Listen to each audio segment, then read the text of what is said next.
Assalamualaikum warahmatullahi wabarakatuh. Perkenalkan, nama saya Seren Azahra dengan NPM C1C022070 dari kelas 4D. Di sini saya akan membahas materi mengenai imbalan kerja. Yang pertama yaitu jenis-jenis imbalan kerja. Perlakuan akuntansi atas imbalan kerja diatur dalam PSAK nomor 2 sampai 4 revisi 2013. Imbalan kerja PSAK 24 revisi 2013 berlaku untuk pemberi kerja, mencakup imbalan kerja jangka pendek seperti gaji, bonus, cuti berimbalan. Pesangon, imbalan pasca kerja seperti pensiun, FHT, dan imbalan kerja jangka panjang lainnya seperti cuti berimbalan jangka panjang, imbalan cacat permanen, dan lain sebagainya. Sebagai berikut akan membahas masing-masing jenis imbalan kerja tersebut. Yang pertama, imbalan kerja jangka pendek. Nah, imbalan kerja yang akan diterima karyawan pada umumnya bersifat jangka pendek. Imbalan kerja jangka pendek adalah imbalan kerja yang diharapkan akan diselesaikan seluruhnya sebelum 12 bulan setelah akhir periode pelaporan saat pekerja memberikan jasa. Imbalan kerja jenis ini tidak mencakup pesangon. Walaupun jatuh temponya juga dalam waktu pendek, namun pesangon terjadi karena pemutusan hubungan kerja, bukan karena jasa karyawan sehingga perlu diatur secara khusus. Imbalan kerja jangka pendek pada umumnya mencakup gaji, upah, iuran jaminan sosial, cuti berimbalan, bagi laba dan bonus, atau imbalan lainnya seperti rumah dan kendaraan dinas. Selanjutnya yaitu untuk perlakuan akuntansinya, seluruh nilai imbalan yang menjadi hak karyawan diakui sebagai beban, kecuali jika imbalan tersebut termasuk dalam biaya produksi, persediaan, atau perolehan aset tetap. Maka harus dikapitalisasi sesuai ketentuan pada PSAK 14 revisi 2008.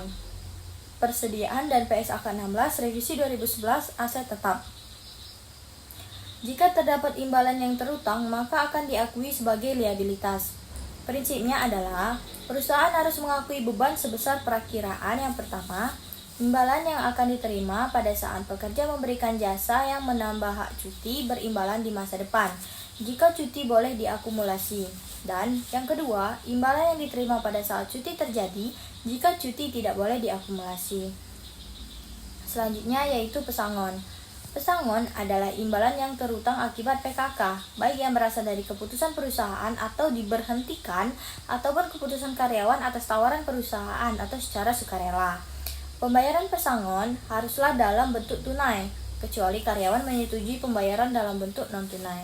Perlakuan akuntansinya yaitu perusahaan mengakui pesangon sebagai liabilitas dan beban pada tanggal yang lebih awal, di antara yang pertama, ketika penawaran atas imbalan tersebut tidak dapat ditarik kembali, dan yang kedua, ketika biaya-biaya terkait restrukturisasi telah diakui sesuai PSAK 57 revisi 2009, provisi, liabilitas kontingensi, dan aset kontingensi. Perusahaan dikatakan tidak dapat menarik pesangon yang ditawarkan secara sukarela pada waktu yang lebih awal. Di antaranya yang pertama, ketika pekerja menerima tawaran. Yang kedua, ketika pembatasan, misalnya persyaratan hukum, peraturan atau kontraktual, atau pembatasan lainnya atas kemampuan entitas untuk menarik tawaran berlaku. Selanjutnya yaitu imbalan pasca kerja. Imbalan pasca kerja adalah imbalan kerja yang disediakan perusahaan selain pesangon dan akan diberikan kepada pekerja setelah menyelesaikan masa kerjanya. Pesangon bukan merupakan imbalan pasca kerja karena karyawan berhenti sebelum masa kerja normalnya. Untuk karakteristiknya yaitu program imbalan pasca kerja terdiri atas dua jenis, bergantung pada karakteristiknya, yaitu yang pertama, program iuran pasti.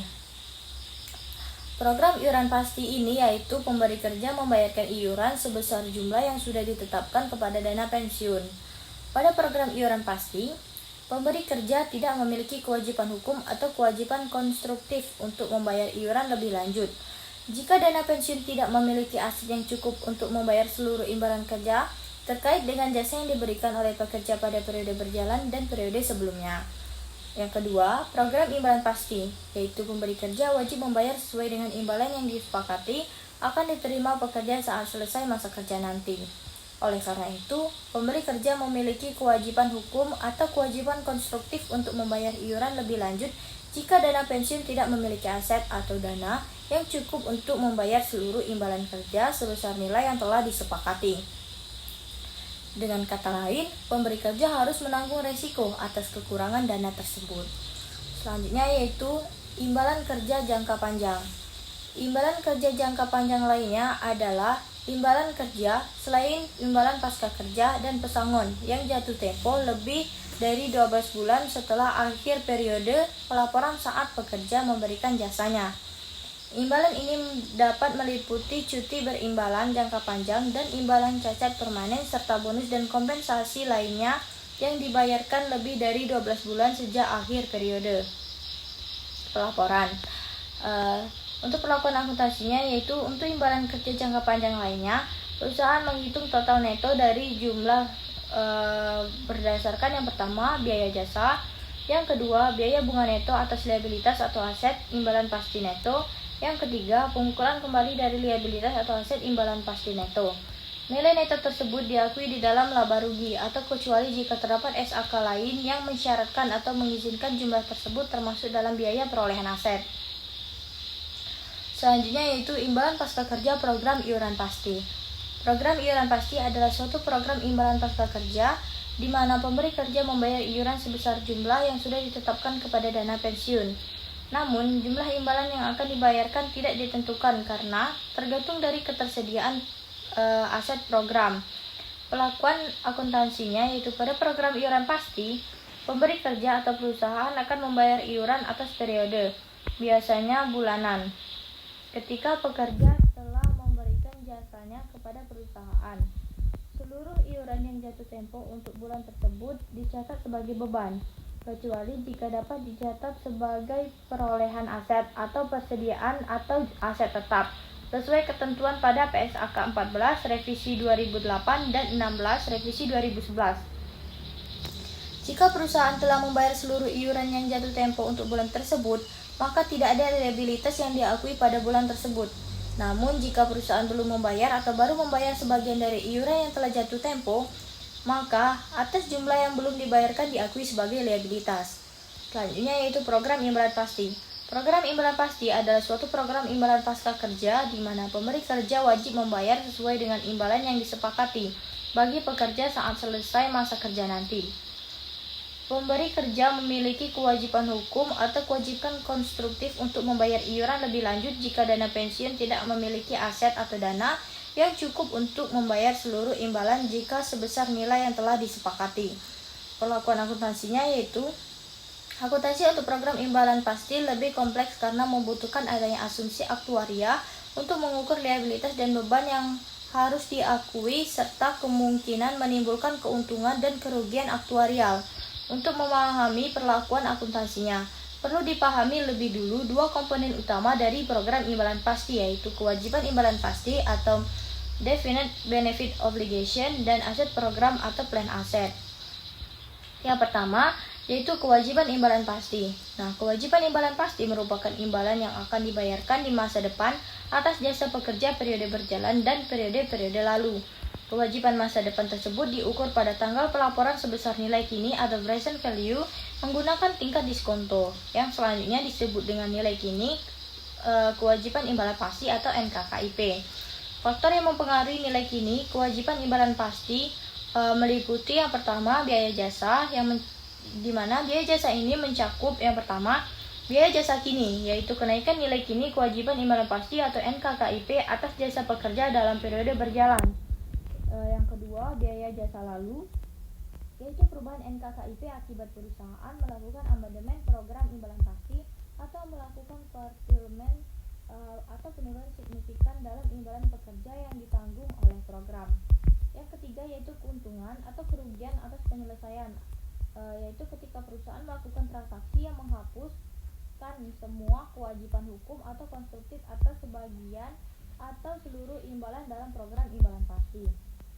Yang kedua yaitu biaya bunga, yaitu kenaikan NKKIP yang timbul selama satu periode karena periode tersebut semakin dekat dengan penyelesaian atau pembayaran imbalan sesuai dengan prinsip nilai waktu atas uang atau time value of money. Nilai kini atau present value akan lebih rendah dibandingkan nilai masa depan dan nilai kini tersebut akan mendekati nilai masa depannya seiring berjalannya waktu akibat jarak periode yang semakin dekat. Yang ketiga yaitu pengukuran kembali yang mencakup keuntungan dan kerugian aktuarial, yaitu penyesuaian akibat perubahan asumsi aktuaria atas NKKIP. Nilai NKKIP harus ditelaah ulang secara periodik sehingga asumsi yang digunakan dapat mengalami perubahan setiap periode. Selanjutnya yaitu aset program. Aset program adalah dana yang disediakan untuk membayar kewajiban imbalan pasti. Aset program tersebut dikelola secara terpisah di dana pensiun. Aset program diukur pada tanggal pelaporan sebesar nilai wajar atau fair value. Disebut dengan nilai wajar aset program atau NWAP. Sementara faktor-faktor yang mempengaruhi nilai wajar aset program adalah sebagai berikut. Yang pertama, pendapatan bunga, yaitu kenaikan NWAP yang timbul selama suatu periode karena adanya imbal hasil yang diharapkan. Yang kedua, iuran atau penarikan. Iuran yang dibayarkan perusahaan kepada dana pensiun akan menambah NWAP, sedangkan penarikan jika memenuhi syarat akan mengurangi NWAP. Yang ketiga, pengukuran kembali yang mencakup keuntungan dan kerugian aktuarial, yaitu penyesuaian akibat perbedaan antara ekspektasi dan nilai aktual atas aset program. Selanjutnya yaitu nilai liabilitas dan beban yang diakui. Nilai yang diakui sebagai liabilitas di laporan posisi keuangan atau neraca adalah sebesar jumlah bersih dari yang pertama, nilai kini kewajiban imbalan pasti atau NKKIP pada akhir periode pelaporan. Yang kedua, dikurangi nilai wajar aset program atau NWAP pada akhir periode pelaporan. Jika NKKIP lebih tinggi dari NWAP, maka akan menghasilkan defisit atau liabilitas, sedangkan jika sebaliknya akan menghasilkan surplus atau aset di laporan posisi keuangan atau neraca. Nilai surplus tersebut disesuaikan dengan dampak batas atas aset jika ada. Jika mengalami surplus, maka nilai aset yang diakui di laporan posisi keuangan atau neraca tersebut adalah terendah di antara nilai surplus dan batas atas aset. Sementara nilai beban yang diakui pada laporan laba rugi pada program imbalan pasti bukanlah sebesar iuran yang jatuh tempo seperti pada program iuran pasti. Beban tersebut dihitung sebesar nilai bersih dari yang pertama, biaya jasa yang mencakup biaya jasa kini, biaya jasa lalu, dan keuntungan atas kerugian atas penyelesaian. Yang kedua, ditambah atau dikurang beban atau pendapatan bunga bersih. Selanjutnya yaitu biaya jasa lalu.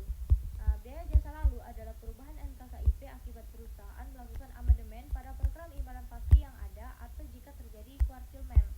Jika perusahaan memperhitungkan biaya jasa lalu, maka komponen biaya tersebut harus dibebankan langsung pada periode lebih awal, antara yang pertama, ketika rencana amandemen atau kuartilmen terjadi, yang kedua, ketika perusahaan mengakui biaya restrukturisasi terkait amandemen atau kuartilmen tersebut. Selanjutnya yaitu penyajian dan pengungkapan penyajian saling hapus. Pada perusahaan tertentu memiliki lebih dari satu program imbalan pasti, maka aset pada suatu program dapat disaling hapuskan dengan liabilitas pada program lain jika perusahaan memiliki hak secara hukum untuk menggunakan surplus suatu program untuk menutupi kewajiban pada program lain. Selanjutnya yaitu klasifikasi aset dan liabilitas. Aset atau liabilitas yang timbul pada program imbalan pasti tidak diatur penyajiannya, apakah masuk ke aset lancar atau tidak lancar, liabilitas jangka pendek atau jangka panjang. Namun, karena sifat program yang jangka panjang, sebagian besar perusahaan mengklasifikasikan sebagai tidak lancar atau jangka panjang. Selanjutnya yaitu komponen keuangan dari beban imbalan pasti. Beban pada program imbalan pasti terdiri atas berbagai komponen biaya seperti biaya jasa kini, biaya bunga, dan bahkan pendapatan dari hasil investasi aset program.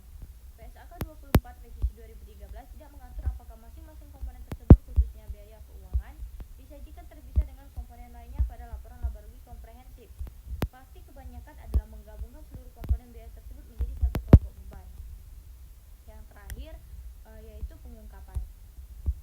Nah, untuk pengungkapan ini, perusahaan harus mengungkapkan informasi yang memungkinkan pengguna laporan keuangan untuk mengevaluasi sifat program imbalan pasti dan dampak keuangan atas perubahan